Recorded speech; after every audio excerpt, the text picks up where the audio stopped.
How the hell that shit happened? I don't know. Woohoo! We are live. Made it. Cheers, Mr. Ham. Cheers. Agua. Tonight, agua. So how are you doing, man? It's been a while since we've spoken. So much to catch up on. I'm good. How have you been? You've been busy. I have been busy. I've been great. I'm super excited, dude. I'm more excited right now in the hobby than I've ever been. Yeah. Oh, I think you have a new perspective on the I do. hobby, so that helps gauge that sense of excitement for you. It does, but I'll also say completely I am biased. I have such a different biased view right now. I really do. Now that I'm in. This is something I wanted to talk to you about too, because you've been a one-way street on very specific things for a very long time. Yeah. And sometimes that's also, again, sometimes fair based on individuals being stupid, which is always going to happen in the hobby. You can't get around that. We can all complain about the 1, 2, 3, 5 people that do it over time, but the majority of the people have the same mindset. And now you're seeing that mindset from the other side. Yeah. It's frightening. I do wish some other content creators would get roped into a few things on the back end, not even if they're fully involved, but just to understand it. Yeah. So they would have a different ideology and perception of the business aspect of this that roped into the enjoyment, the thrill of the hunt and the chase, and the production that goes on to this as well. Because there's a lot more to this than most people think. I've seen it, I understand it, and a lot of other people just don't get it. They don't get how hard something actually is to do that seems simple. I agree. Well, first of all, I've always felt like a lot of the influencers vilify breaking. I find that interesting too, because you have breaking communities, and then you have those who don't like breaking. I've always been involved in breaking, and I've always thought it's an interesting part of the hobby. I also recognize its risks, and I think I made a video today. I don't know if you saw it, but kind of like I thought about this. Like if I was going to teach breaking to kids, how would I approach it? And I actually think I would teach it kind of what breaking was supposed to be, which in the beginning was how do friends share the cost of a box, which we need that more than ever. Correct. Right? What's happened though, breaking has become commercialized, just like poker, right? You used to play penny, nickel, dime poker, and then it got really excited on the TV, and everybody's paying. So when you just said that sharing cards in a break, you have to go in with the ideology for the most part that you're going to sell whatever y'all hit. Because I've seen people that do that here just at the local card shops. Box $400 or $500, they'll put $200 in a piece, whatever it is, and the goal is to break open the product, see what they can get the return on investment. Yeah. Obviously, when you lose, but you're talking about grading and stuff like that. If you do enough work, sometimes even on a loss, you can still come out, but it's a time frame you are now playing with. There's no instant return like you can get from a big card. But again, that's the game. But I do think the instant part is coming sooner than people realize. And what I mean by that is that give me what you mean by that. I can see where they're going to get to. You're going to be able to break a card, and the breaker's going to send it directly to Fanatics Collect, and it can then. I wouldn't be surprised. Listen, right? I'm waiting for instant grading. Okay, I'm just waiting. I put my card in the machine. Yep. And it goes 2 seconds later, it comes out slabbed. That's my grade. Yep. And I can crack it right in front of the machine, put it back in the machine, and buy something else with it. No, it'll probably give you the exact same grade. By that time, it'll be dialed in, or it'll be like, this card has already been graded. Well, I do think there's a space for pre-grading.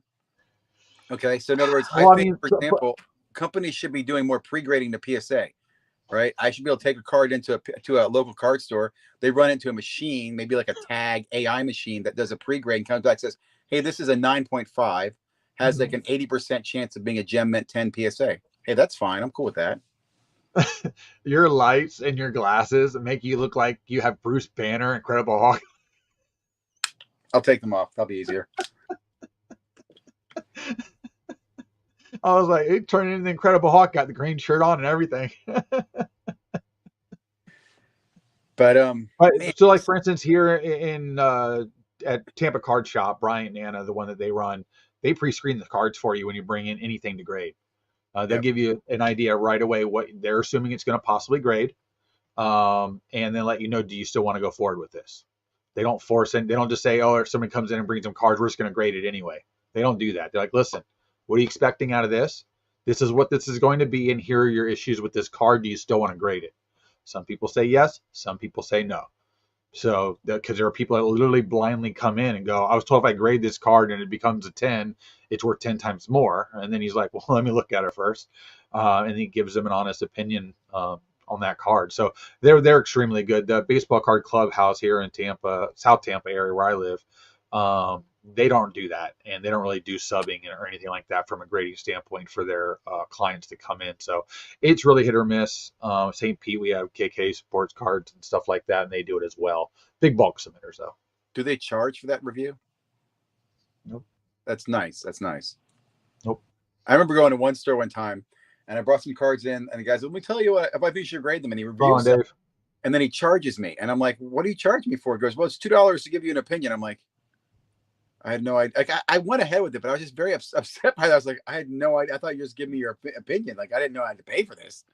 That was now the thing that I found funny is I went to the National. Obviously, you went to Fanatics Fest. Yep. And then was he there? Was Mr. Minty at Fanatics Fest? He was. All right. So then this is where I'm trying to figure out, because we're always complaining about the cleaning and the cards and stuff. Yet those people are still allowed to be at that event, those events, and still selling product or doing things for money. But the hobby says you shouldn't be doing that. Do you not find that like a little bit contradictory? You know, I will say, and I think there's a legitimate. I'm not a big problem with cleaning. I don't like alternating. I don't have a problem with cleaning something. But it just seems like the card companies and graders companies, nobody pushes back.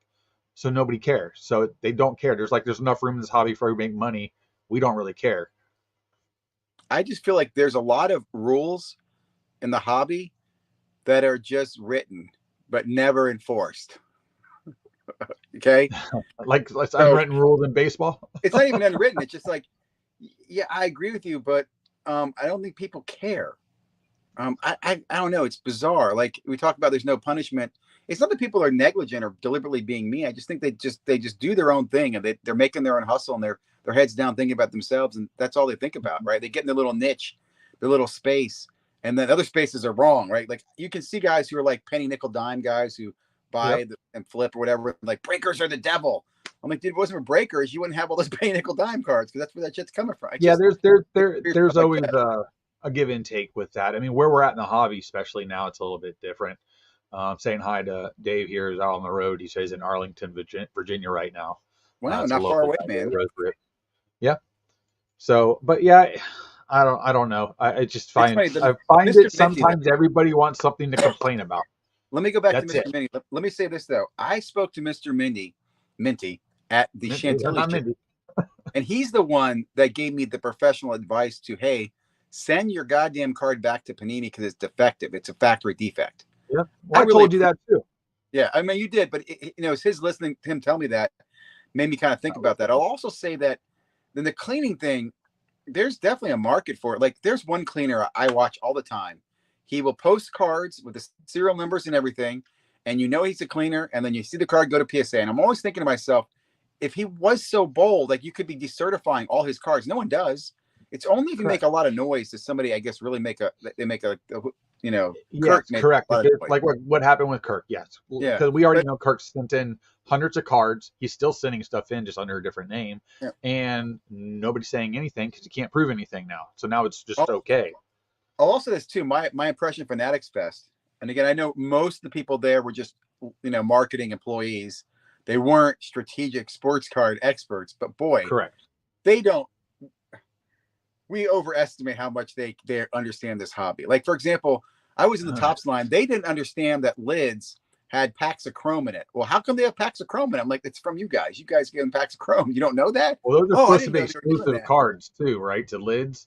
That design, I guess, is exclusive to lids. Even though there's nothing on that card that says lids. Nope. You know what I mean? It's like getting a card out of Kellogg's cereal, but it doesn't say Kellogg's on it. It's so weird that they did that. So another thing too, like I remember talking to people there at the Fanatics Fest about, like I was just shocked by how could you not have any of the new cards that are coming out this week? Like on Wednesday, tomorrow is NBA Chrome, and on Friday's Composite. How do you not have any of those here? Like not even demos of that to show anybody. Wouldn't it have been nice to have a pack of that in your VIP bag? Well, it would have been absolutely. That'd been way. That's just don't get me started. But I couldn't believe that they didn't have them themselves as top. Like I felt they were embarrassed. Does that make sense? Like they were almost like, yeah, it's kind of, yeah, we can't It believe we was don't have. already at that time. It was already packaged. They could have easily got it. I, They could have easily got it. They made a decision. They didn't do it. I just think that again, we as consumers expect more, but a lot of the times, think about this: these guys are just doing their job. You know what I'm saying? Like we're more passionate about things in the hobby than I know. they are about the Well, it's the production same of the thing hobby. with the Cactus Jack packs. I'm sorry, that Yeah, crap's not going to be worth much of anything in a couple of years, with the exception of a couple cards that are numbered. That's just that how was it's my going to be.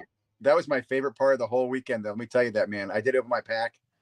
I Mhm. got no rookies at all. I thought I had the worst pack. Like I saw. So let me give It my was a story. pretty rough pack. Your pack was pretty rough. I got my pack and was with Paul Hickey from Sports Card Strategy Show. He got his pack. Mhm. We walked over. David Adams was offering $1,000. He Uh-huh. sold or offered to sell us, and they backed theirs at $800. They backed down. They'd already bought too many.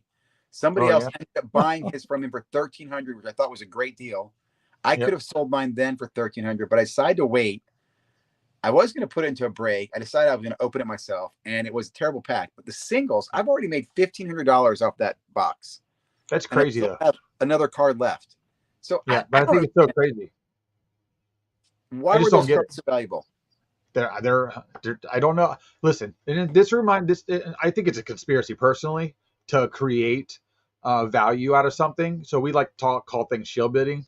So Yep, who's buying this stuff? I I would have no. love to see the transactional information on all these cards, because just like Gary V's stupid Z friends that were going for stupid money, we don't know who was buying that. I don't either. How do we know it's not Gary Z's other rich friends that are like, hey, just bid this stuff up. Don't worry about it. I got a bottle of Merlot for you. We're going to make this stuff sell like crazy, and it's not worth anything. And look at it now. Like I freaking the I same don't dirt know. outside my house is that what that card's made out of at this point. I'll also point out every one of those cards that I sold had to go through eBay authenticity, even ones that were under $100. I don't know Really? why, but all of them had to go there. I don't think they started printing those in China yet. Well, that's what I thought too. Like, why are they making that? In fact, here's another reason why I sold them raw. I was going to grade them. When I went to grade them, I realized PSA didn't even they didn't recognize them. I'm like, well, I don't want to be the first one that has to enter these in. So damn it, I'll just sell them raw. The only thing that you would have done better is if like PSA was grading there and you could take the card directly to them.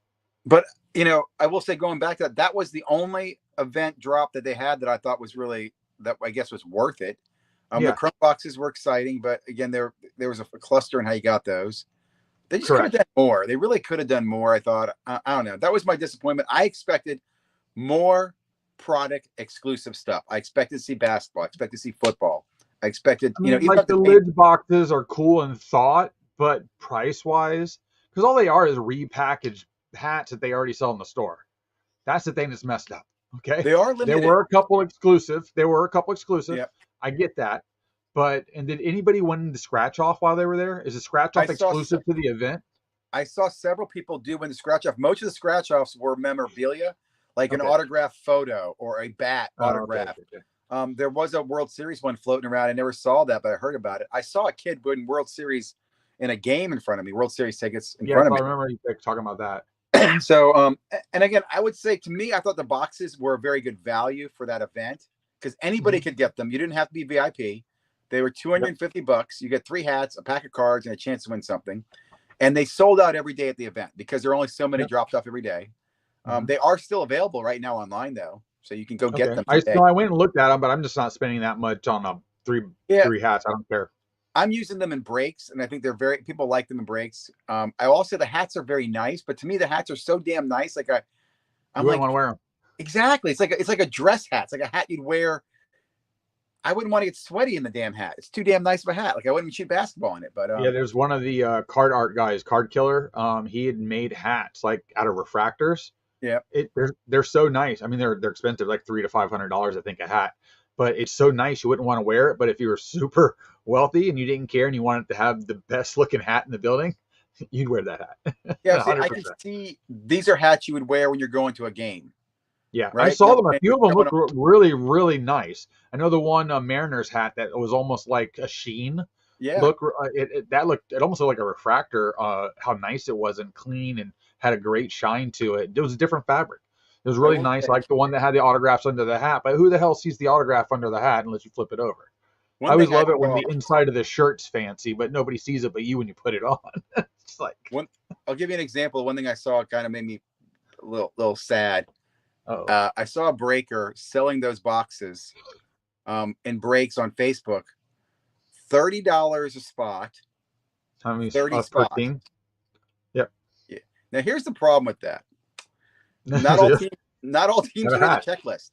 Well, I don't think the Rays have a hat. I kept looking for a Rays hat. Yeah, there's not all. If you look at the checklist, it's very specific. I think there's like only 8 or 10 teams, maybe 12 total teams represented. Yep.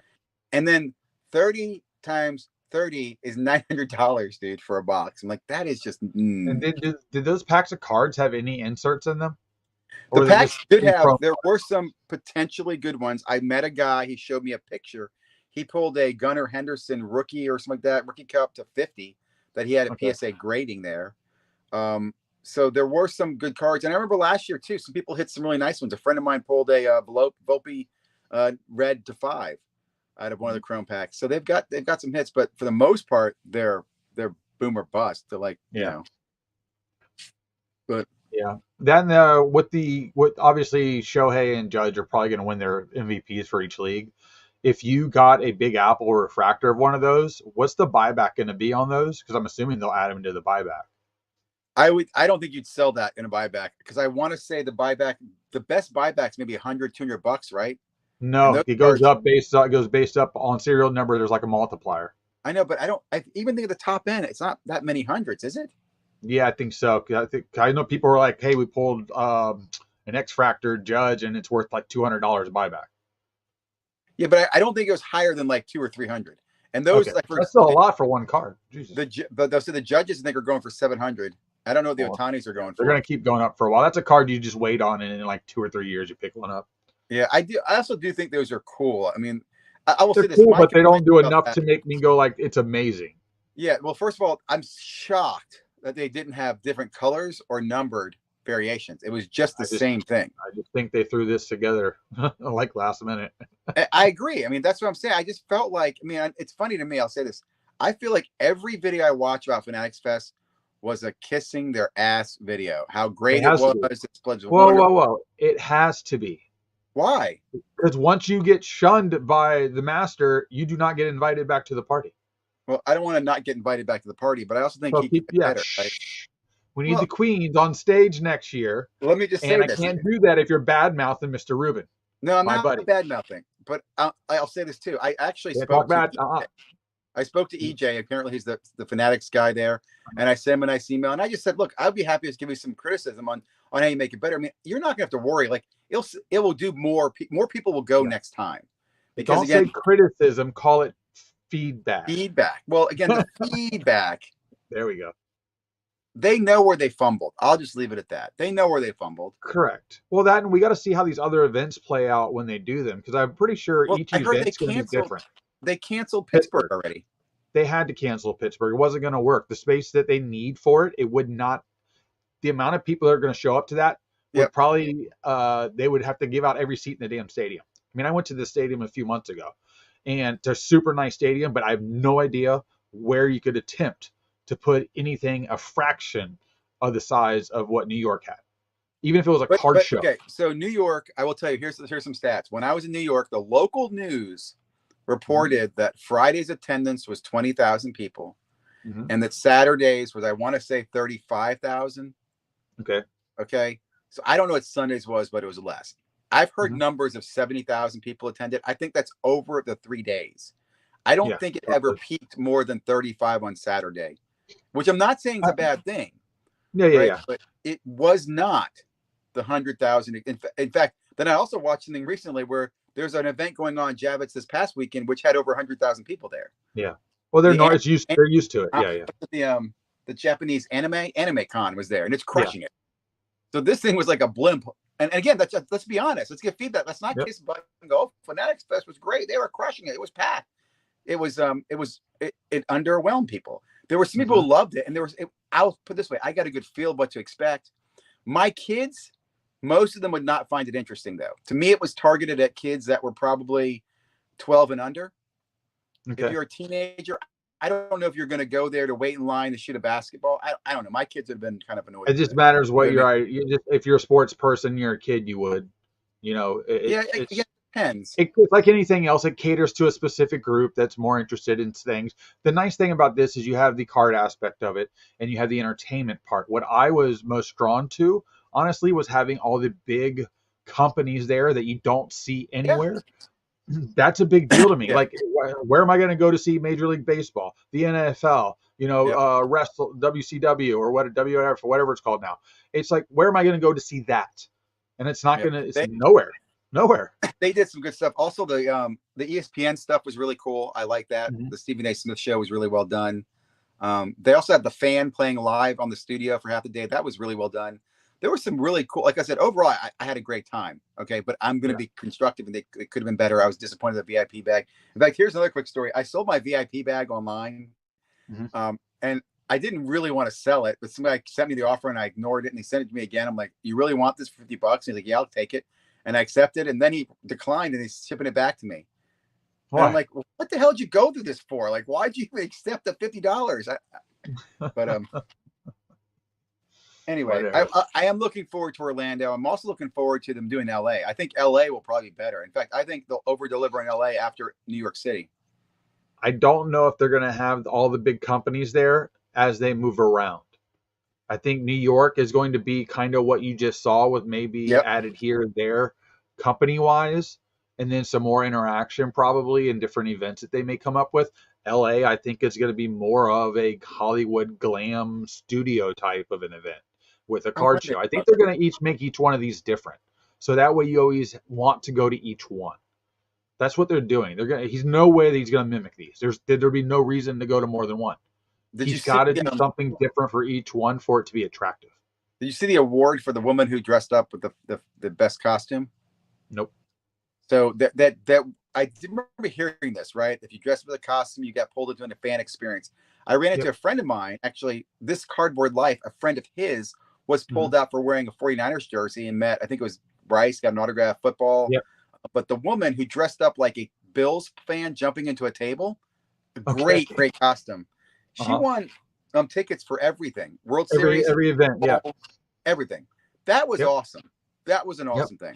So the guy And here that will encourage more that people next time to dress up, which I think will be fun to that see. owns the baseball card clubhouse down the street, he was drafted originally by the Mets. He went as a Mets player as himself, Right. wearing his Bowman First card around his neck with the Topps logo and a gold chain, because he has a graded one, and he took that with him. And That's then I saw awesome. him do multiple things with people across different platforms. He was on the news. He was on different people's streams, and he's just an owner of a card shop that went up there and dressed up as himself. Yeah. He's also, out here trying to make sure he's letting fanatics know that he's working hard and he's doing the thing to make sure he can keep his allocation as well. So a lot of these shop owners, have a lot more interest Oh yeah. in now going to these events, not as a set, not setting up, but to go make sure, hey, I'm so and so. I'm here. Hey, nice to meet you. You talk to the regional rep, blah blah blah. They let them know they're there, because that's how you're going to keep getting product as we move forward. Because I do think at some point they start pulling product back and really forcing it into the Fanatics Live portion of their Oh, yeah. program that they're building out. I'll tell you one of the things. I'll give you an example that they could do better on, and everybody will agree with me on this. Okay, so when they had the opening in the morning for the Chrome boxes, it's a mad race. You'll get in line, right? And the VIPs are supposed to be let in first, so you think the VIPs get there first, but they don't, because when they get there, all the exhibitors are in line first. And That's I was always how it is. exhibitors, and they said the same thing. Yeah, this is kind of bullshit, And here's a solution to this, Fanatics. You should allocate product to the exhibitors when they pay for their $3,000 booth.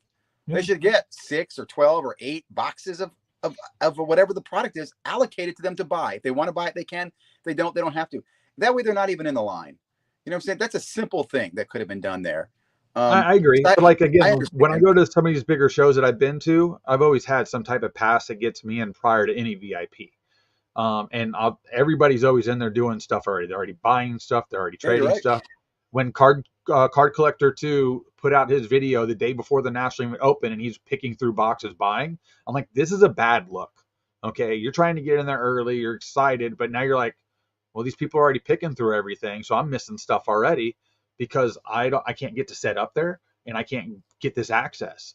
So Yeah. I think I don't like it when I see that stuff out there. I know it happens. I completely understand it.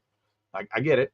But at the end of the day, don't put it out there where it's kind of like rubbing it in somebody's face. Yeah. That's not cool. I thought that was No, you're right. to put that out. But again, I understand too. Going to the event, was good. The people, all the vendors who went there, and what was fun talking to other vendors. They all enjoyed it. They all got access to Fanatics Live to break if they wanted to too.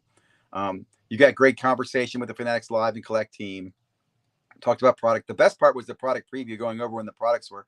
I wish they gave better dates on when stuff was coming, but they, gave a good idea of, I think 6 and 7, so 13 new products in football and NFL. Yeah, NFL and NBA coming out before the end of the year. That's a lot. Exciting. Yeah. So yeah, again, fun event. I enjoyed it. Oh, Better, good. and also this too. New York City, by the way, I know it's expensive, but what a great venue. I mean, like every night. I mean, I overpaid for food at the event, but I could also get the best pizza on the corner for like $2 a slice.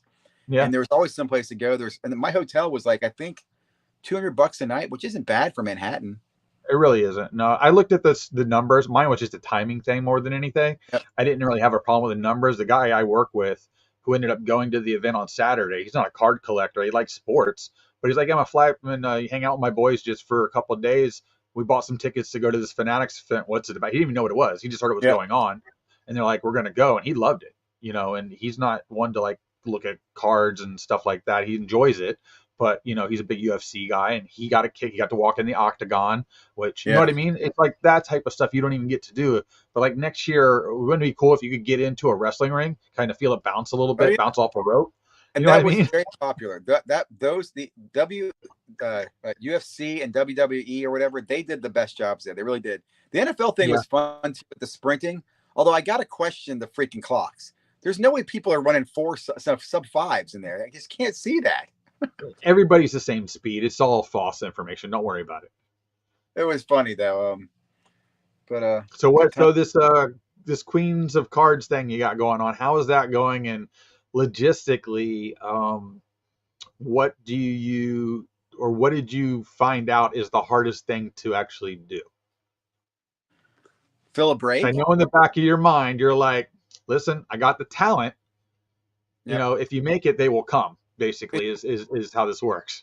It's marketing, getting the name out, building the rapport, building the customer base. We got a lot of people coming in and just poking around and asking for discounts, and a lot of viewers right now. So it's funny. I'll say, so Queens of Cards. It's all female breakers out of Las Vegas. We launched them in August. August has really been our soft launch because we had some product, no allocated product. Everything we had to buy from a store. So we just got crushed on it, to be honest with you.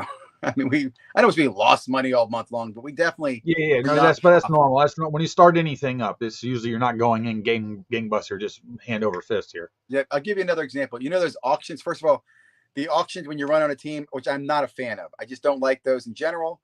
We ran one of those without having a really good audience, and we sold like the Yankees for $150, and the Yankees should go for like $400. Yeah. And the person killed it. Did a really great job. Got a beautiful Yankees card out of it. But no, so you got a really good customer coming back out of that. Oh yeah, he bought more too. He was very happy. And again, they're understanding. I did have a person though got upset the other night. We were running random teams, and we're doing $15 random teams. And somebody came in and bought like 10 spots. And the giveaway was we were giving away a authentic Blue Jays Jackie Robinson jersey from Authentic. Okay. Whoever had the Blue Jay spot in the random would win the jersey. So the more spots you have, the better your chance. Of course. And somebody got that. He also some guy won that. He also had like the Yankees, the Orioles, the best teams, and the Blue Jays. And another guy got mad at us for rigging the random. And I'm like, man, I cannot explain to you enough that we have no control on the random. Like Fanatics Live random's really weird. You press a button and it just assigns teams. Or like I'm used to .org or random.com where I can explain to you what's going on. I can't explain to you, sir, but I didn't do anything about it. It wasn't me, So those things, educating people is a challenge. What about educating the girls? Because I watched the first stream. They're learning as they go, for the most part, it seems like.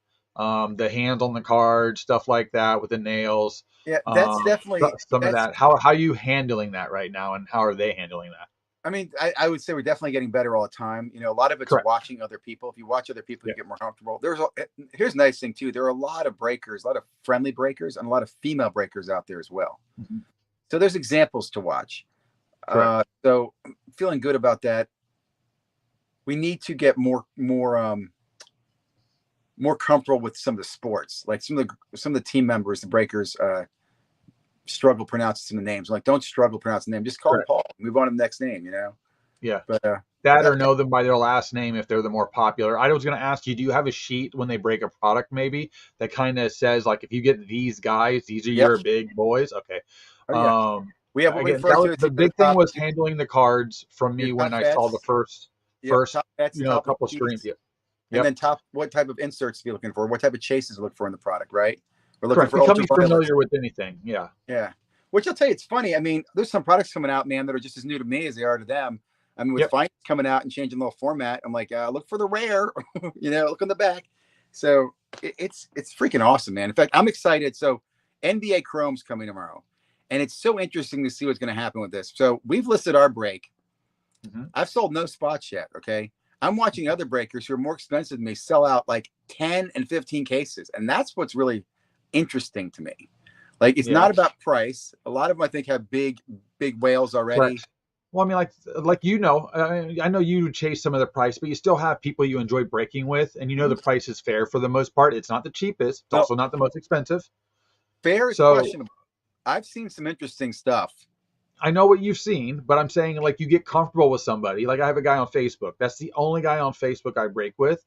He's a small guy. He's got a solid group of probably like 50, 60 guys that'll jump into breaks. We fill stuff pretty quick, and he ships stuff out immediately. We pretty much now all know each other. We're all good. You know what I mean? So I feel more comfortable breaking with him than I do just some random person that I come across a group page I don't know from Adam, and I don't want to deal with it. Yep. So I just, you know what I mean? People get caught in that. So you were trying to create an audience that is stigmatized towards you. Like they start feeling relaxed and chilled. They can have a good conversation. There's some, funny stuff going on. Because again, when you're bringing women into the hobby, you get a different dynamic to it, obviously, towards a man anyway. Yeah. But you can still have fun, especially if you have two girls, because they can feel more relaxed with each other. They can get relaxed with the chat, and it can be a fun conversation that doesn't have to get stupid. Yeah. And then as long as they can get that card vibe built into it, because let's face it, most breaks when you watch, outside of somebody like talking loud and taking 37 seconds to show a card number to 250, they're not yelling about everything, or a lot of them aren't even overhyping a card anymore because it's just gotten so old. Yeah. There's no response anymore. But you don't Breakers Union, Brendan, right? That might be coming in the future, buddy. So I think it should be. Get your union card. So it's funny you say that. I know, like, for example, all of our breakers have a background check that was done. Nice. I think that's a good thing. I do too. Again, first of all, they're women, so I think women are less likely to be on some of these lists that you might have. But you assume that, yeah. And then they're from Las Vegas, so it could be the opposite there. Yeah, and I think also they have a different appreciation for the stuff. Like, they appreciate the fact that, hey, it's a beautiful card, it's a shiny card. This guy's excited about the card. Oh, I had no idea it was worth $3,000. Yeah, to them, yeah, correct. Yeah, that's what I mean by handling the cards. Like, when do they know that, hey, extra careful at this point? You know what I mean? Yes. The other day, what we pulled the other day was really nice. That's a superfractor. That's a superfractor Wimby auto. I need you to set it down slowly. We pulled a super. Listen to this. We pulled out of, I think it was out of Chrome, a Reds super rookie. It was the Abbott guy. And as they're pulling it, they're like, oh, could it be? Could it be? And it wasn't. They're like, oh, bummer. And they just kind of sleeved it, put it aside, and moved on. I'm like, that's still a good card. That's still a good card, Let's come back. Still be excited about it. Yeah, you bring it back to the front. Like, but it wasn't the Brendan Ryan here. His comment makes sense. I mean, it's the angle here. It says it's much sexier if they have knowledge about the product and talk about it. So that's what I'm saying. You have a factor already added to this. with the appeal of the ladies, and then can you get them developed enough quick enough that the people coming in are there for just not there for just one thing?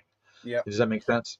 it Because does. that's And going I'll to say, always be your biggest trick, that likability, and then that ability for a guy to come in there and then getting to know certain people that constantly buy into the breaks yeah. So a and couple things. recognizing names. We've started off by doing Monday, Tuesday, Wednesday, Thursday nights. Mhm. We're not doing the weekends. We're going to Yeah. try to expand to the weekends in October. Some of it's Okay. just scheduling. Also, release nights. Wednesday nights are bigger for us. Monday and Tuesdays have been very slow for us.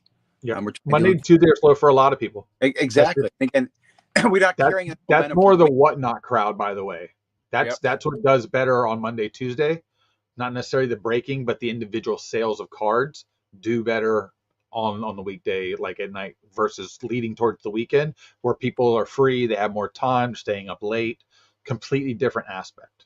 Yeah. And I'll say this too. We're encouraged to kind of expand, not just cards. Mhm. We're going to do some of the lids. We're going to do jerseys. I'm Mhm. actually doing a collaboration with Fathead. Remember Okay. Fathead? Yeah. So we're doing some stuff with those guys coming this week. In fact, I think we'll be debuting it tomorrow night when we break NBA Chrome. We have a Mhm. code, so you can go order Fathead stuff and get a discount using Queens. I think it's Queens 20 will be the code. But we're doing a Mhm. collaboration with them. We're getting some stuff from them. You can create your own, Fathead of a hit that you get if you want it as well through custom Mhm. cards or custom Fatheads. And working some other stuff with some other companies. So that's exciting. And we're trying to bring in entertainment as well, not just kind of sit there and What go, is hey, that? buy the Oh, break. what does bringing entertainment mean? Well, like we want to bring some conversation to there. For example, we're talking to a few other content creators to bring them on during the Okay. day with one of the breakers to talk about, hey, what's the new release this week? What are the chase Mhm. cards talk about, right? To kind of expand our reach and bring more, like I said, more entertainment to Fanatics Live. And then Okay. also we could sell during that time, do singles, we could sell collectibles, we could sell merchandise. So we And want then this the like Whatnot, right? If you look at Whatnot yeah, can be everything. It's not just cards. Or yeah, like, just not even cards, watches, shoes, cars, whatever you want, really. It's kind of yeah, like OnlyFans. You think it's about one thing, but literally, you can go to there to learn to cook, do yeah. yoga, all kinds of stuff. It's And, more than that. They just need to change the way it looks.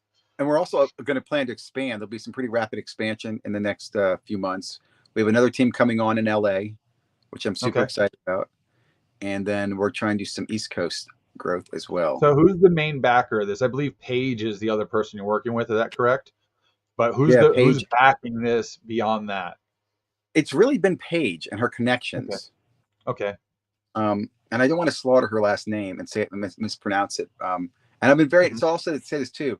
I got very fortunate. She had been working with other people before she came across me, and then I kind of did some assisting, kind of consulting with her over the summer. She liked what I was doing. I went out and met with her, and then she offered Mhm. me an opportunity to join the team. Um, Okay. but it's exciting. Like we have an IT person, an IT woman. It's mainly all women team. And the IT woman, came in really knowing nothing about cards or card breaking. Mhm. It's kind of weird. She sits at the camera, sits at the microphones, and we now have her involved in the breaks, and she's getting Nice. involved and talking, and she loves it. She's really excited about it, and I think that's what's cool too is that all the breakers themselves have gotten excited about it. They've actually gotten into it themselves, collecting, and then their boyfriends or their friends have gotten into it. Mhm. So I can see that ability. In fact, what I get a lot of questions from people is, well, what do I do with my cards? How do I get these graded? How do I Mhm. sell these? Where would I take them to? Yep. Where can I get cases for them? So there's so many new people out there.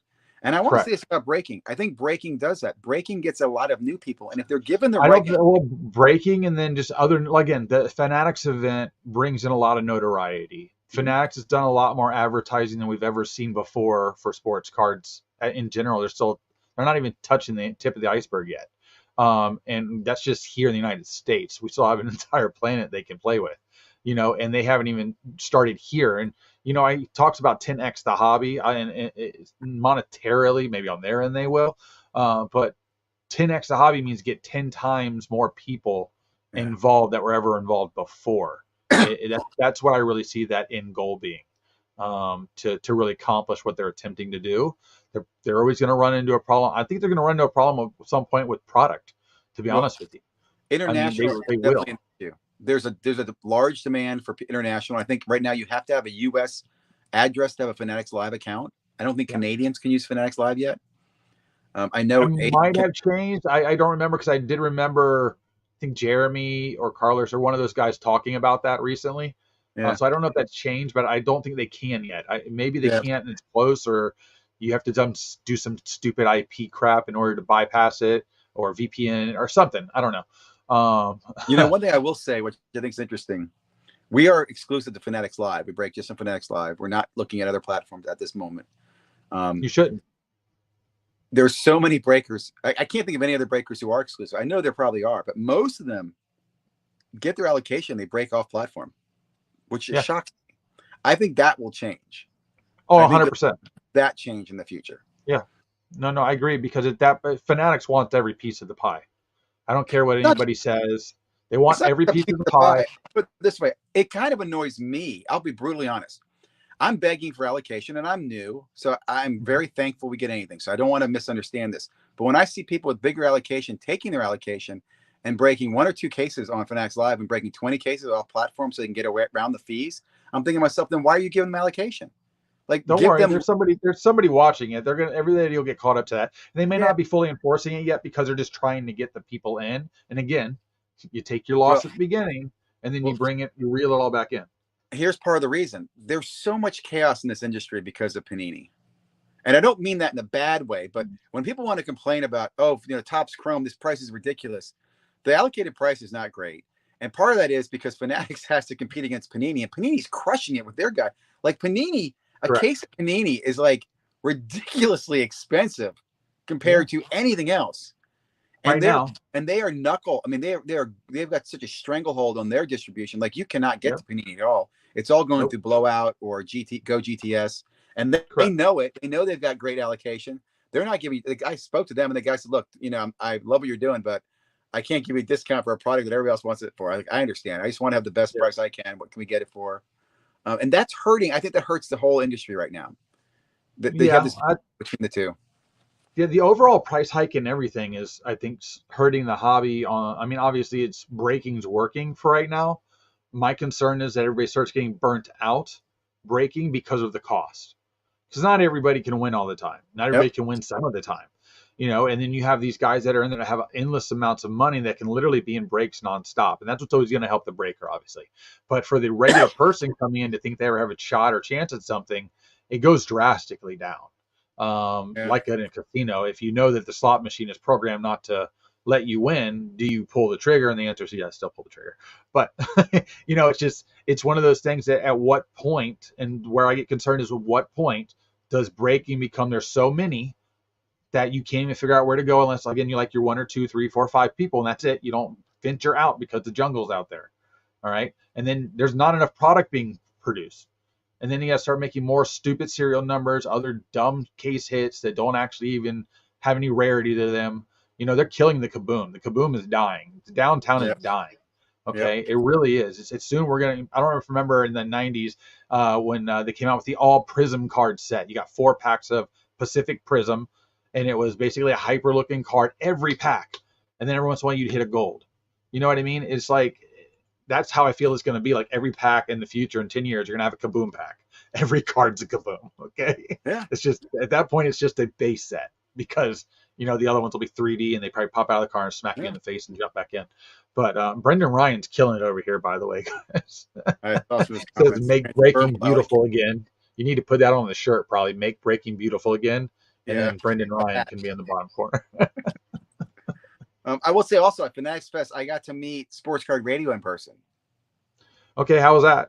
It was great. I got to meet them. I got to meet this Cardboard Life in person. And that was a very fun part, meeting some of the other content creators in the space. I was on there. I was in their chat room during their live that Saturday night, I guess, with Sports Card Radio when they went live from the hotel room for quite a while.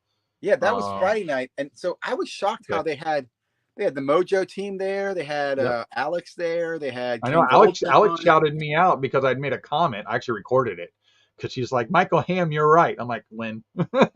It's funny. I've only met her once, but she's nice. I saw her at the National, but I'm not one to go approach people and say hi.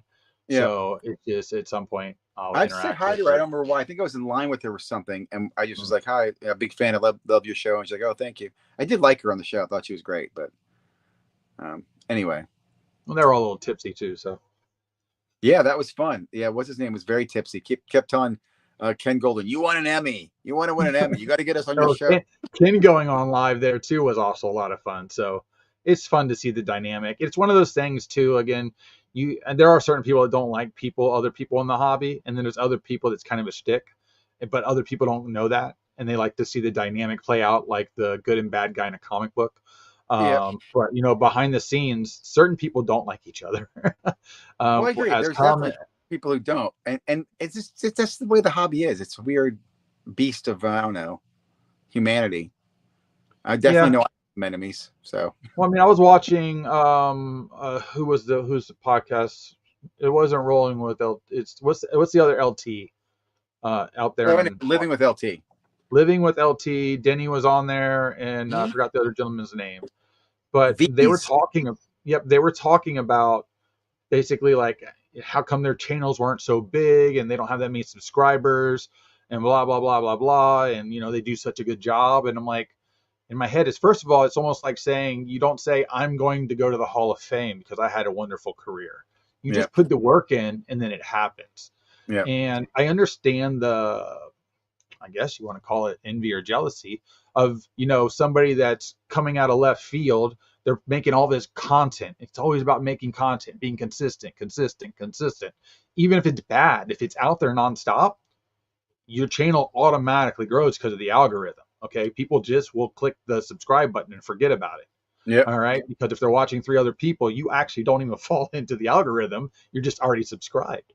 So that's just how that works. So, and it's like, the group that I'm mainly friends with Dustin, Neo, and Steve. I mean, I get a lot of shit about Neo and Dustin all the time. I'm like, listen, you're just putting in the grind. Yes, it's some of the stuff like repetitive, everybody talking about the same stuff. But like, you just have to understand not everybody is subscribed to both of them at the same time. So just because they do the same type of videos doesn't mean you see both, because you don't follow the other person. So you don't know the other thing even existed. I always laugh at that because the main people in this hobby that follow a lot of people, like you or I would, we see all of it. And yes, it becomes drawn out to us, or there's really no Yep. different opinions. But to the regular person, that little subscriber that makes that huge number, they're they're not following the other people. They're not attracted to that person, so they don't follow them.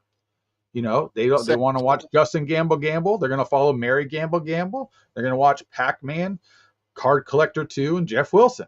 I would And say then I if they feel like spin off, they spin. there's nothing fresh right now though. Like there's No, just because what? Know who I miss? It. Remember Ben Carlos? who? Ben Oh yeah, Carlos. yeah. I do. He blew up during the pandemic really fast, but his editing was so damn good, Whatever happened to and him? What he do? nobody edits like him still. Yeah, he was there. He was definitely funny. I do remember him out I of think he Canada, works right? for the Raptors now. I saw him a year ago at one of the shows. Oh, that's cool. Yeah, he's So, Canadian, but Toronto. yep, yep. But his background was media, so he knew how to do that stuff and was just sitting at home and then started making content. He knew how to deliver. Let me Like tell you, nobody does that. I do not know media at all. I realize that, in fact, especially working with Queens of Cards and the Mhm. team here. Man, I do not know media. I It's need a to it's a learn. it's a style, and it's understanding what's popular and what works. I need It's all it somebody who is. can edit videos. Actually, that's what I probably need. And we have somebody helping us right now. But for my own channel, I just realized how little I do. Like I don't do Oh, enough editing. I don't do crap. Somebody the other day was like, "Hey, what kind of camera and editing software do you use?" I'm like, "My phone and PowerPro Yeah. Director." Well, my That's it. laptop I self edit and as I camera died, videotape. so I've been using my phone most time, which sucks. But no, you're right Yeah, about the Carlos content. also had the gift of gab. Yep, yep. I do. I will say this. I saw Neo there. I did chit chat with Neo. Um, I like Neo. Neo puts out some very good content. Mm-hmm. He's got interesting opinions on stuff. I loved his video today on him just calling tops the NBA stuff crap. And I'm like, I kind of I told him, And then he's like, "I think I'm gonna buy some." well also like because I said to him, I understand, and I'm biased. Like It I is think crap. long It is term. crap. Here's my point. Long term, do I want to have the cards? No, but I do think some of the autographs will be valuable, and because they're autographs, that they're worth The, chasing.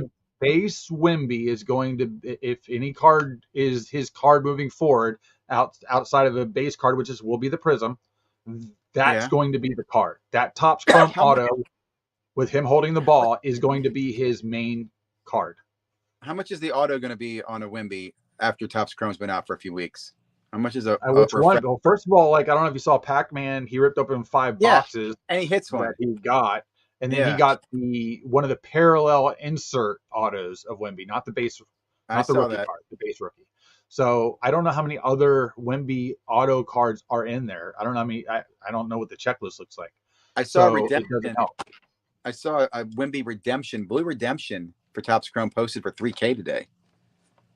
What's I think that's blue how- number do? Was that a 150 like I think normal?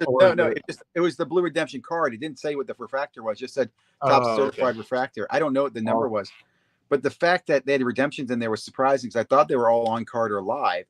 If It just might be it might have just been the card, the type. I'm sure there's something they couldn't get to him in time.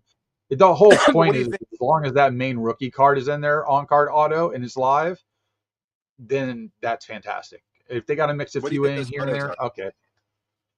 Are they a couple $1,000 still? Or are they under $1,000 in a few weeks? Oh no. Well, I mean, I don't think they go under $1,000. Got to think about it. I mean, no way. There's no way. No way. Why would it? Basketball season getting ready to start. No way. Well, I'm just saying, if you look back historically to other rookies, some of their autographs crash after a while. They don't hold $1,000. We're not in that world anymore. That world. I guess right. So what about Brandon Stewart? What's his name? Brandon Miller and Scoot Henderson. Are their autographs not worth chasing in Chrome? No. Why? Because they're not good. They don't have Prism. There's no Prism. Well, if whatever they only have is, again, some of these Chrome cards, a lot of these Chrome cards that I've already seen come out of this look like straight garbage. They look like 1996 Edge with the Chrome to them. Like, it is not. What I don't understand, I'll say, really shocked me is why did they not just use, like, you saw that the Topps Chrome football is using the same as the baseball. That would have been smart. Just use the same format and give me basketball players with that neon. I think that would have been damn sexy. And I'd be like, oh, this is kind of cool. We're going to have Chrome every year. I think it would have been too, but they like to. Topps has never done that in the past where they really kept a design across all sport. It looks good with football, though. We'll see, but it looks really good. I hope they do. You know, sometimes they do a crossover card later to where they have then a design of some other set in a different sport and they cross it over. I think that'll be a big deal when they do that. And hopefully by that time they have Michael Jordan and we can get a normal Michael Jordan card back again with the Bulls logo on it. Yeah, like I said, I'm excited to see the Chrome. I'm going to buy a couple breaks tomorrow. I just don't know if I'm going to buy Wimby. It seems like expensive to spend $2,000 on Wimby. And I'll get into a couple randoms after I open my Megas and Blasters that I have coming because I didn't, I guess, win the sign up. I know Dave was asking about I did get in the composite drop today, Dave, but I also have 2 boxes already coming. So I just put in for 1. I didn't win any of the basketball, so I don't have any hobby basketball coming my way. I do have composite hobby coming my way. I like the way the football looks from what I've seen about it. Everything I've seen a lot. I like the way the football looks. It just for some reason when it's done right, it works better. Yeah. I think football is also better because you have so many more autographs to chase. You've got more rookie quarterbacks, and you've also got Brady, right? You got Peyton Manning. Yep. You've got they have a great cast of Hall of Famers and like well-known guys that when you pull one, you're going to be not going to be like, who's this crap? I don't know if you saw Steve's video. He bought a box of Panini One while he's abroad in Austria, and he got a Jim Everett autograph that looks like it's out of Mosaic, out of Panini One. Like, why would you even put that in Panini One? If you're going to do Panini One, you got to buy a case. You can't buy one box. Not that it doesn't matter.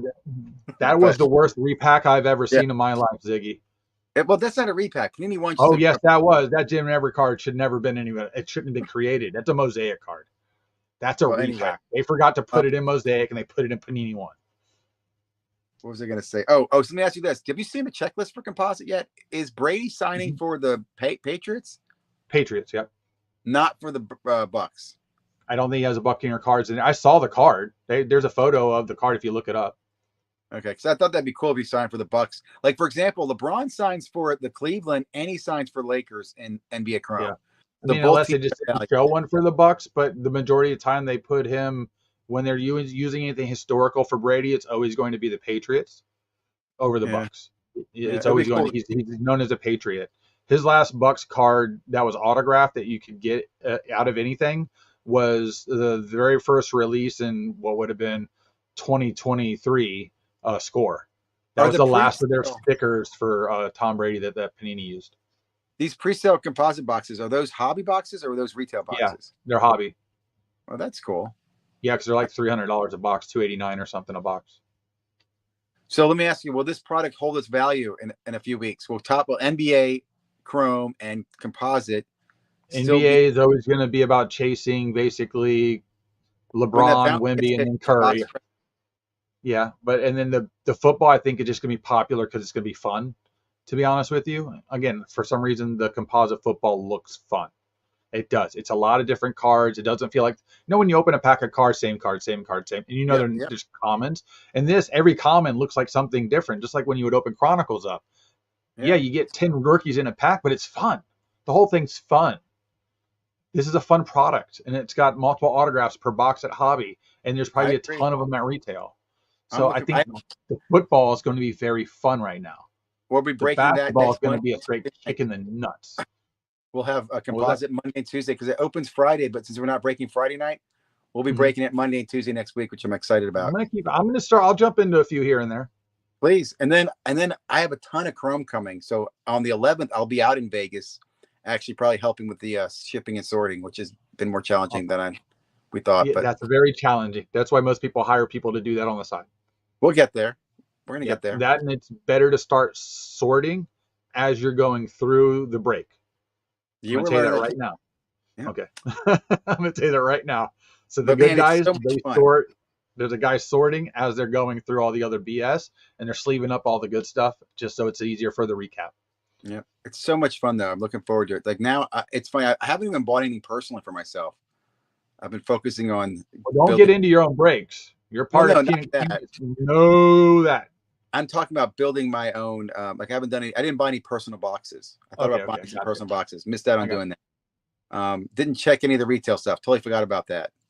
Well, retail hasn't hit. I remember all the stuff's hitting Well, retail too. Well, some of it's sold on Fanatics. Like I think Fanatics is selling some of that. I think they sold the mega boxes of Chrome Yeah, already, right?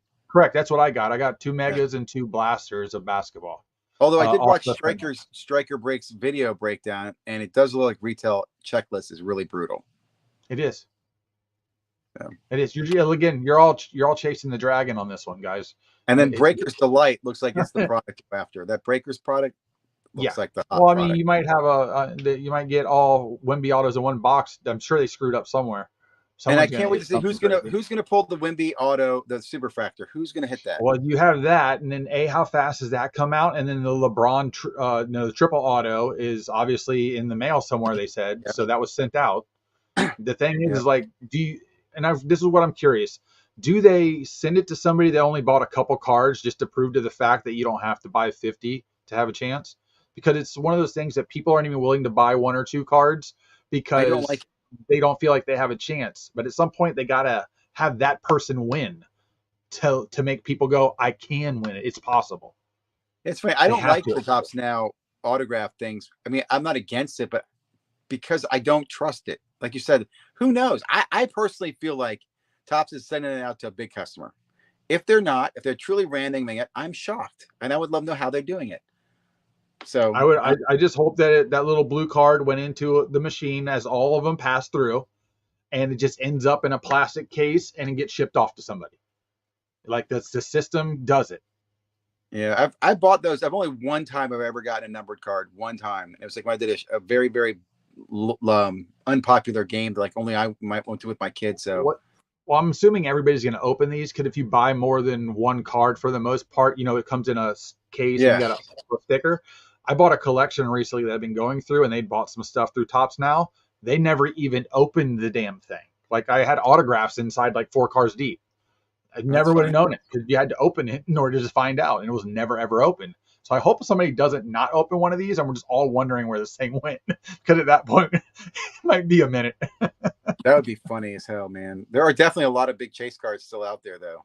Bounties out there. There are. I mean, what was the most recent one? The Superfractor Brady baseball one? Yeah, that finally got hit. No, that got hit. It got hit. Where you Oh, been, Ziggy? I did not know about that. $500,000. Where'd that happen? It happened like last week. Go look it up. It's out there. Who was it, a store, a breaker? Was it any I don't background? remember. I might have. I think it was a breaker. That's awesome. That's pretty cool. The Bedard 1 of 1 still hasn't surfaced. Personally, I think Yep. Upper Deck accidentally got it back in e-pack, and they don't want to admit it, and they have to figure out how to get it back into a pack and in a box. That would be hilarious if it's an e-pack. That would be absolutely hilarious, because I heard the product manager promising it would not be an e-pack. Which I don't know. So again, I ran into a guy to show here locally, and they probably don't do this the way, because he said he hadn't worked for Upper Deck for over a year and a half. But I was like, he's like, hey, I watch your show or whatever. Oh, cool. He's looking at hockey. Oh, you like hockey at Upper Deck, blah, blah, blah. He's like, I used to work for Upper Deck. Our company was hired for them to handle their e-pack product and insert all the cards into the e-pack. I was like, okay, well, how's that work? He goes, well, what they do is they buy back allocation. They rip it all open, they sort it all, and then they have us insert it into e-pack. And that's how it would come up. And I was like, so they don't know what they end up with? He goes, no, it's whatever they open. So if they open the pack and it has 1 of 1 cards in it, that's what goes into e-pack. They don't just deliberately, at that time, they didn't deliberately say, we're going to say 7 of these here, 8 of these here, 9 of these. They didn't do that. It was literally go open some product up, figure out what we end up with, put it into e-pack. And that would make sense why e-pack takes so long to come out. Okay, hold on a second. Time out. Because it's a real card. Remember, e-pack's a real card. It has to be a I know that, but version. you're telling me so that the e-pack company is somebody sitting there opening up physical packs, and I guess scanning them and then sticking them into a virtual pack? That's how he said they were doing That's fucking stupid. I need to see him at the show again, because I'm going to bring him on, because I told this to somebody else and they're like, oh, they don't do it that way. I was like, he showed me that he worked for them and what he was doing. Like, he was not, he had no reason to lie to me. I mean, I could understand in the beginning, maybe when they first did it, they launched like, well, we're going to have to open these packs and put them on e-pack. But as you're scaling this out as a system, he worked for Upper Deck for 8 months. Not seem his company that amazes me. That's absolutely amazing. And it was done by a third party. Because I do think it wasn't done by Upper Deck.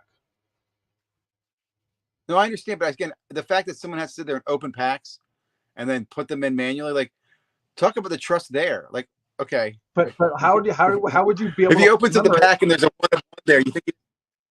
Well, think about how difficult it would be to go into manufacturing before it gets put out and say Roman Reigns 1 of 1. We're going to put this one in e-pack.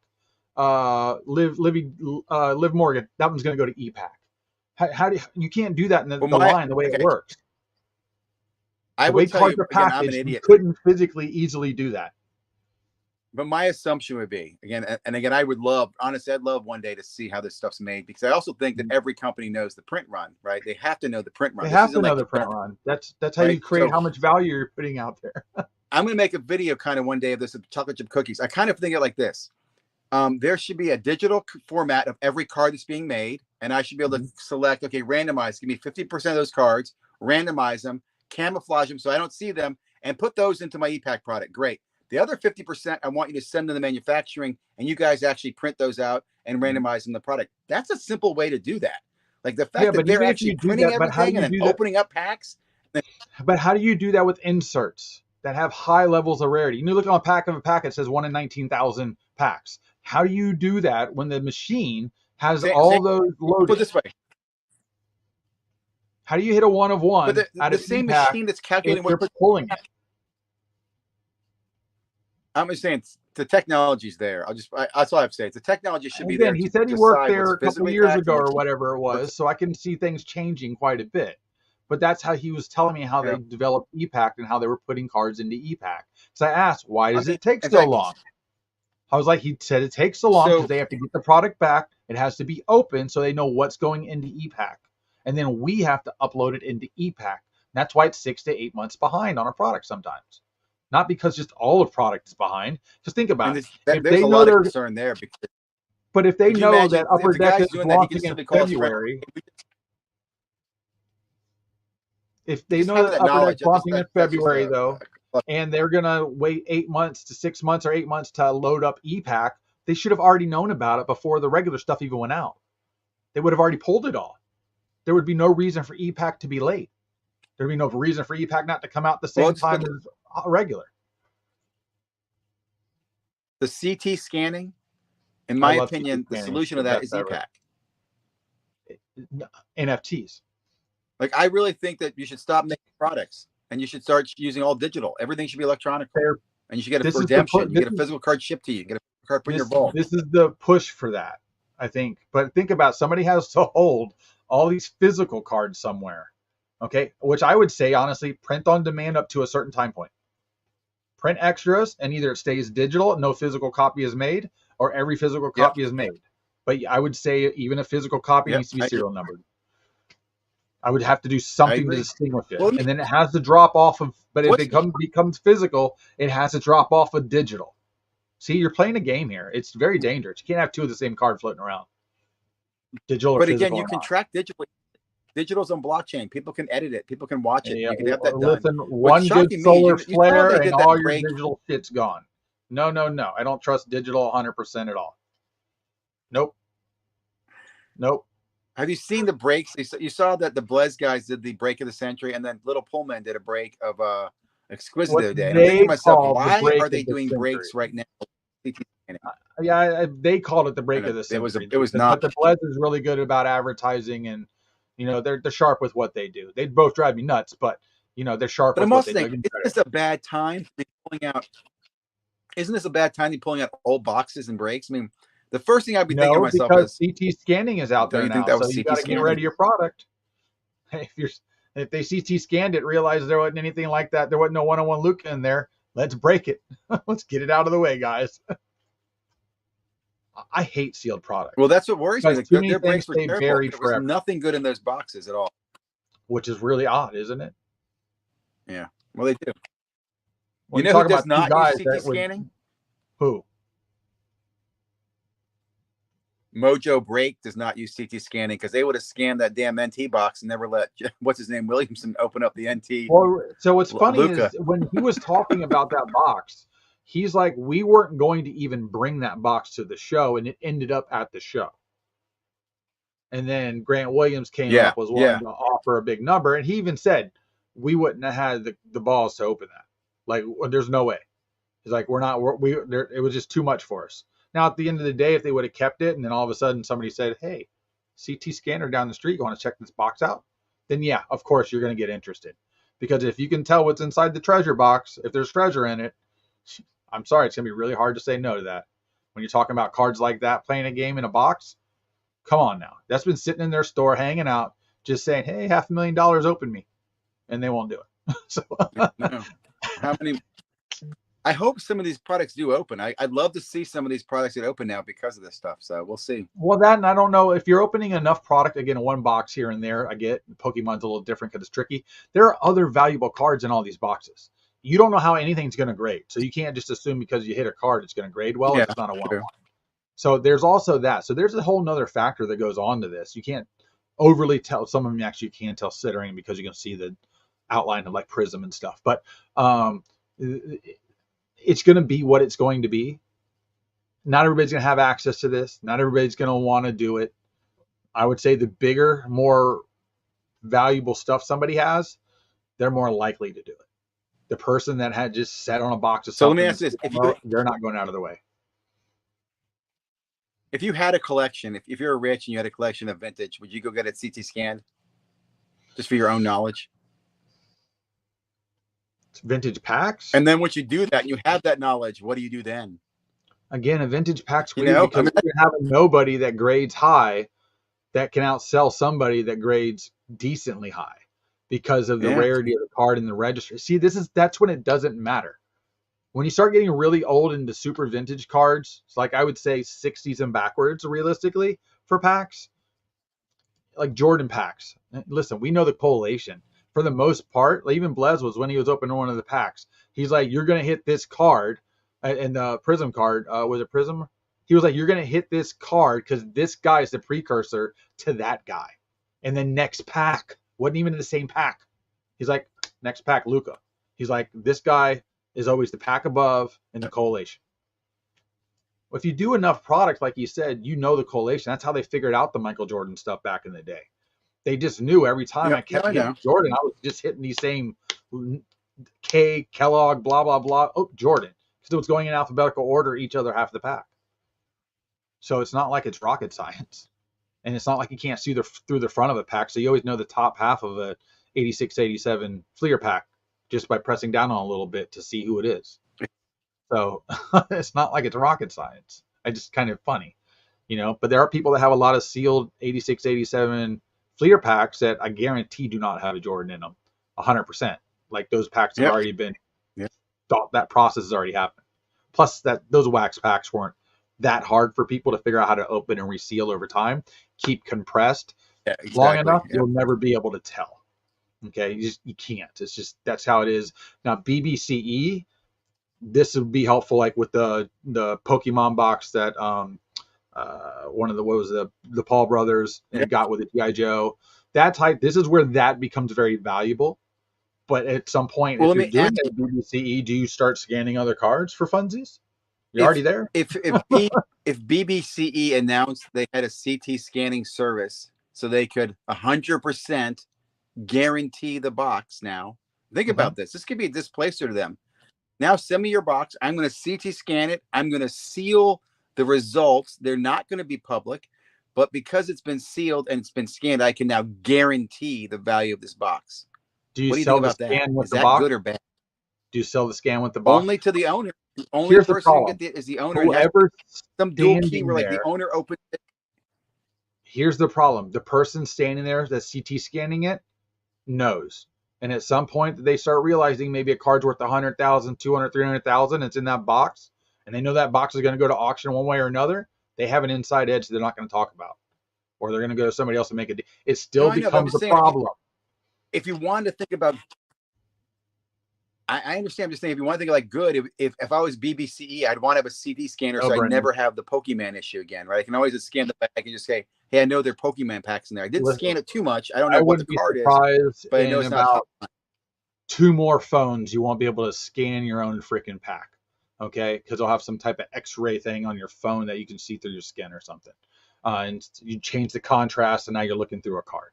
Okay, their technology is moving too fast. And again, this is where the idea of NFTs, digital cards, start to play a bigger role over time very quickly, because you're going to have to do something if it gets out of hand too quickly, and it probably will at this point, because everybody that has is sitting on 100,000 or more dollars of boxes. They got to go get them scanned. This is what they're going to do. They're already rich. They want to know that it's a money game for them.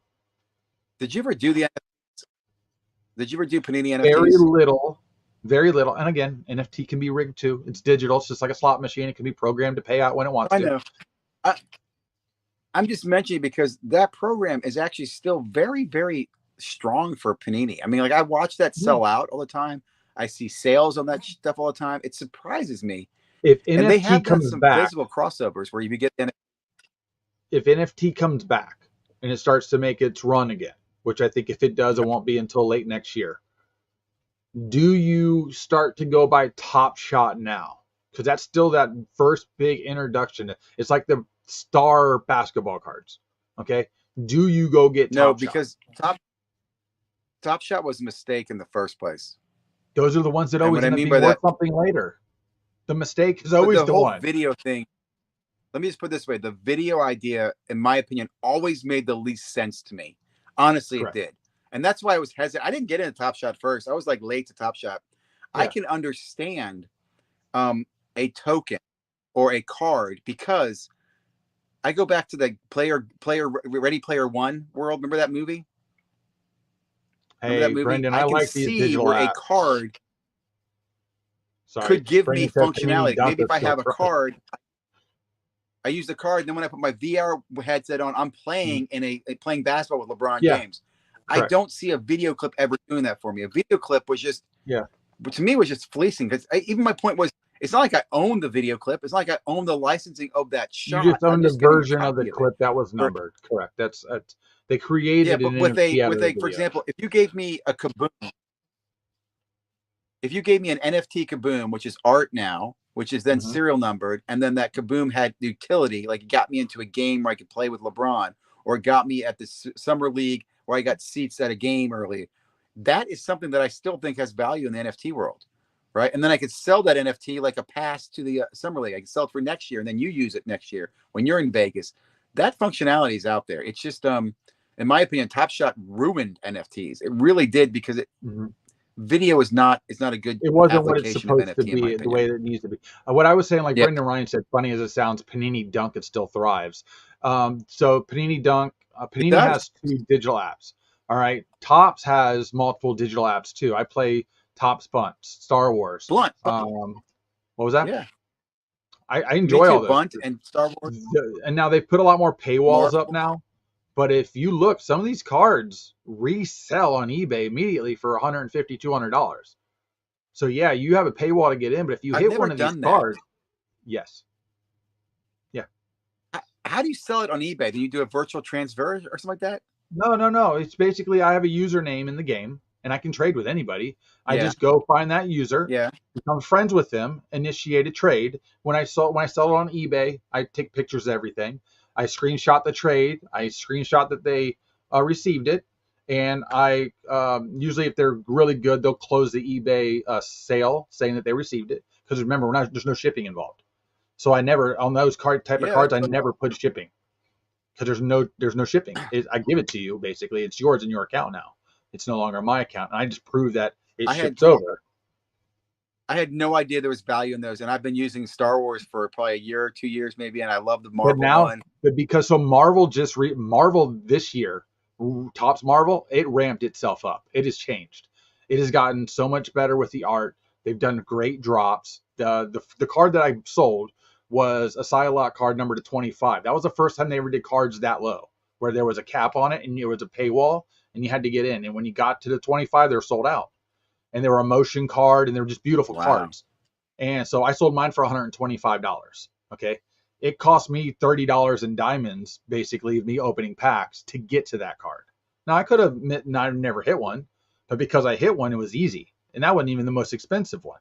Like Wolverine was like $250, because those people want to have the highest score, like a PSA registry. Because in the game, the higher you score, the more you rank. Okay. And then you get. Dude, I follow you. I mean, I'm surprised more people are not in these apps. I am too. It's funny. So I was at the booth, the Topps booth. I spoke to a guy there about it because I was wearing a Topps digital shirt, and he was talking about it. He gave me he sent me a bunch of coins and diamonds to my Star Wars account, which was really awesome. We were talking about the popularity. I kept saying to him, "Are you ever going to do anything physical?" And they're like, "Well, we're talking about it, but we've never done it." Blah blah blah. I'm like, I just wish you'd make it somewhere where I could get to a physical. If I did so many certain things, you give me one physical, just something. It would help me move to that. And he's like, "Yeah, we're talking about it." So, well, like in Bunt, people like to play the game and you get points. So I mean, because in the the baseball game, you can physically play with your player's cards. So the player card, being rare, has a higher point scoring. So it has a utility in the game beyond just rarity. That makes it very fun. Yep. And then people want to win. How do I win? I need to have higher scoring people. Those are rare cards. You have to pay for those. If you don't pull them, you have to pay for them. And you have to go to eBay to buy them, because you can't buy it through the app. You know, you just made me think of an idea, and I'm changing topics here. I want to build a fantasy football weekly game for breaking. Have you seen anything like this? They're in the gambling aspect. No. Here's my idea. I saw this one time years ago. Okay, like on a Monday night, during the Monday night game, you open up a box of cards, and you assign packs to people so that each person gets a certain number of packs, and they have to make a team out of the packs they open, and they set the team for next week, and the team with the most points wins the box of cards. Kind of a fantasy football. I got to figure out how to do that. If you see anything like that, let me know. Because you're talking about this gamifying stuff. And I'm thinking, you're the one that's you're in the technology industry. You would know that off the top of my head. I can think of everything. I can't produce shit. I want to gamify breaking. I want to make breaking gamified. You know what I'm saying? That's what I'm trying to do. Yeah, I see what you're doing. I got you. I mean, again, Fanatics at some point is going to have some type of gambling that I think they already have done it, where cards are in play. Rare 1 of 1 cards numbered to 5. Yeah, based on your rank. Yeah, correct. Okay, so that's a perfect example of that. I'm sure he's going to mimic that anyway. So, but that's what's going to be coming. More exclusivity, but it just means more rare cards that may not matter. Does that make sense? Yeah. You know, we're already getting overdone with 1 of 1s as it is. I mean, logo mans and stuff like I that. started it this tonight by saying, man, I'm super excited about the hobby. There's so much cool stuff going on right now. I There really really is. enjoyed Fanatics Fest. There really I'm is. My excited about concern sports is card shows coming up. my concern is with Fanatics is they take over too much and everything becomes the same old shit. And you don't end up with too many different things to really keep everybody's interest, because not everybody's attracted to the same thing. I know they've gotten Well, you're more of always these going to have.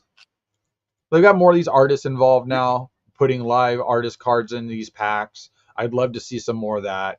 I see there's a little bit of a blend in getting these people to do it, but I'd like to see it more. Did you hear? They're putting Garbage Pail Kids in Bowman Chrome. Yeah, baseball. Yeah, yep. Yeah, yeah, it's gonna be so fantastic. I like But that I mean, type of stuff. I'd like to that's see the Star Wars partnership stuff I want to see. I want to see crossover stuff. I want to see stuff that breaks the IP barrier all the time, where people are willing to partner. Because for a long time, people are like, I'm not doing that. I'm my own brand. I think they're realizing now there's not enough money for everybody. And no matter what, it's still a level of advertisement for themselves as well. It gets new people into different versions of the hobby and crosses over. Because let's face it, the baseball card collector / Pokemon card collector, they were crossing streams left and right because of value, right? So if somebody knows there's a chase card, One Piece, I go to Target now, there's a guy standing there trying to buy all of it at one time. Yeah, Why? I don't Because get there's that a yet chase either, in it but right you're now. right. Yeah. It's as long as there's a chase and there's high value, game's on. Okay, game is on, and it's always going to be on. But you have to keep feeding the dragon. Okay, otherwise it will shut off really quickly. Because Yeah. like right now, MetaZoo is worthless. Okay, They got to get some hits. Got to get some wins. Yeah, you have to. But yeah, no, I mean, again, I'm interested to see where we go with this. Again, I'm a thinker. I'm a tinker. I like to, I want to, if I could ever get somewhere in the hobby, I want to create a product that no matter what through time, you always look back on it and go, damn, that's cool. Damn, that's cool. I want one of those. Yeah. And it doesn't even matter to the player. That's when you have, you did something right. You did something so cool that you'll take the least player possible because you can't afford the higher ones. And we have that with some of the Jordan stuff and things like that. But some of those inserts are beautiful, and some are honestly not that good looking. They sell for a lot because they're rare, but they're not good looking cards. PMGs, for instance, some PMGs are fantastic, some are horrible. It's just a big chrome card of color. But some have that design element on it, and it's just fantastic. But still, one of my favorite sets are the metal sets, anyway. No, I agree, man. But yeah, listen, man, I gotta let you go. Yeah, I'm getting ready to roll too. All right. Well, it's nice catching up with you. Hopefully, again, we can and do this. let me know. Yep. Okay. Let me do any breaks. Check out Queens of Cards, man, tomorrow night. We'll be live on Fanatics Live. Stop by. All right. Good night, guys. Good night. Good night, everybody. Y'all take care. I don't even know how to stop my phone thing. Okay, I think I'm just gonna cut this. There you go. I'm live. He is gone. So now that I'm in charge of Ziggy's channel, this should be very, very interesting. Because now I have to figure out how to leave the studio as well. Good night, guys. Good night, Dave, Brendan. Thanks for being here. Anybody else that stopped in, cool to have you. Again, we were just shooting the crap here, just catching up. I hadn't talked to Ziggy in a minute. Kind of wanted to ping off of him what he had going on, and just chit chat a little bit. Tomorrow I'll be on Off Center with the guys. So Steve, I think, is back, or he might be going. No, I think Steve's coming in live from whatever country he's in tomorrow. So that's going to be really interesting, possibly, because it might be a dark face with just his voice coming through. So that could be fun. And then not this weekend, but next weekend, I'll be on Jeremy Lee's show on Saturday night at 10 o'clock for his sports card live thing as well. But all right, guys, y'all have a good night and take care.